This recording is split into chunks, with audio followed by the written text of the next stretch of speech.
Have you ever automatically answered, "I'm fine," when in reality you were silently overwhelmed? Before we begin, if you're fascinated by psychology, brain science, and hidden human behavior, make sure to like this explainer, subscribe to the channel, share it with someone curious, and leave a comment telling us what topic you'd like to see next. Now, let's begin.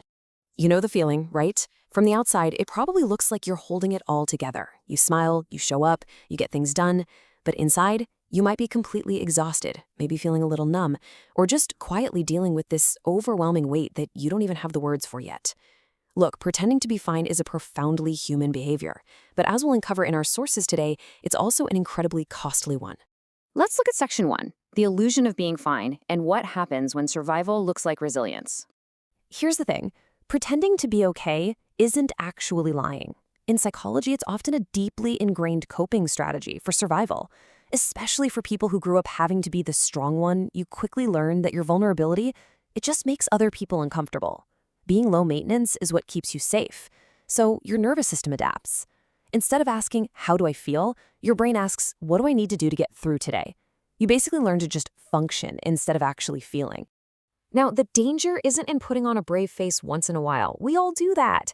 The real danger is when this mask becomes your default state. Because ignoring your emotions absolutely does not erase them. They just go quiet, and they wait in the shadows of your mind. Which brings us to Section 2, the hidden costs of pretending and the sheer weight of silent endurance. The physical and psychological toll of constantly wearing that mask is profound.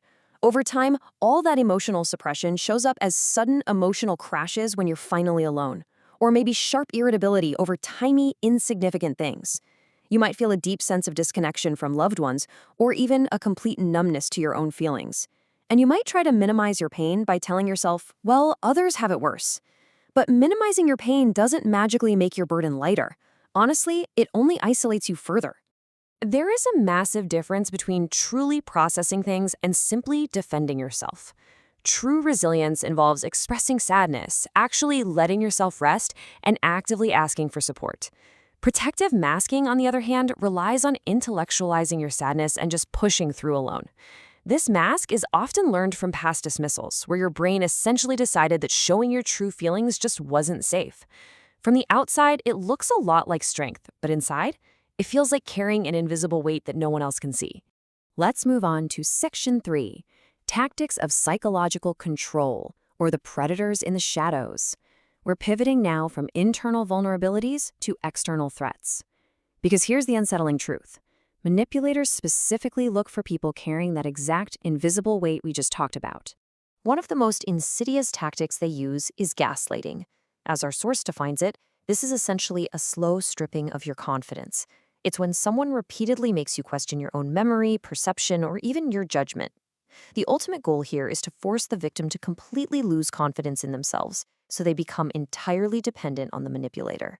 You can actually spot this tactic through some very specific warning signs. Manipulators will casually drop phrases like, "That never happened," or "You're just imagining things." They'll pair this with a constant, unyielding denial of obvious facts. They distort reality with such calm, deliberate repetition that you literally begin to doubt your own sanity.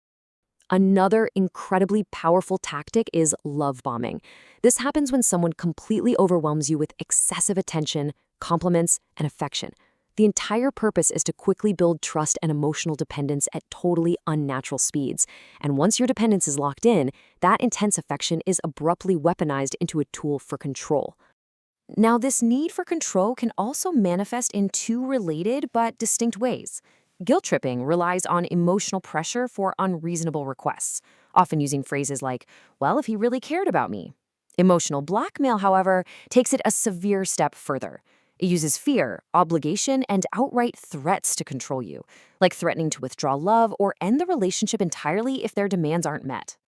Our source also outlines a few other dark tactics operating in the shadows. Manipulators might constantly play the victim to avoid any responsibility for their own actions and shift the focus back to you. They might use social proof and peer pressure to create artificial conformity, claiming everyone agrees with them. Or they'll use scarcity and urgency, essentially forcing you into quick, stressful decisions by claiming a limited opportunity is about to expire right now.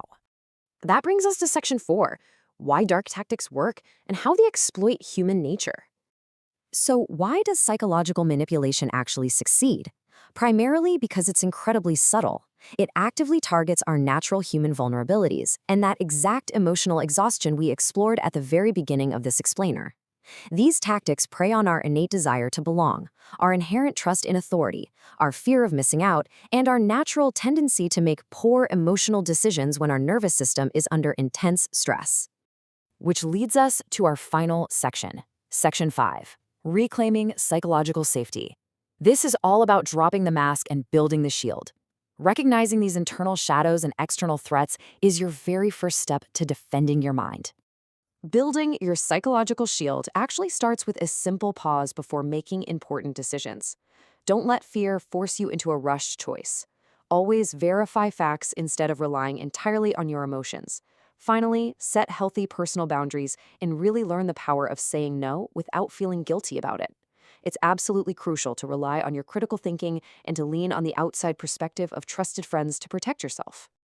But as you build that shield against others, you also have to drop the performance with yourself. You don't have to be okay to be worthy. Admitting to yourself, hey, I'm not okay today, is completely allowed. Feeling overwhelmed doesn't require immediate fixing, and it certainly doesn't mean you have to overshare with everyone. It just means being honest with your own mind. You don't owe the world constant strength. If you've been pretending to be okay for a long time, please be gentle with yourself. That version of you was just trying to survive a really heavy burden. But now, you're allowed to do more than just get through the day.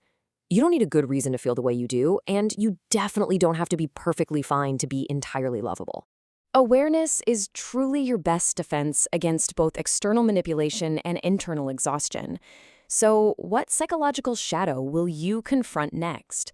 If you enjoyed this explainer, don't forget to like, subscribe, share this explainer, and leave a comment with your thoughts or the next psychology topic you'd like us to cover. Thanks for watching, and we'll see you in the next explainer.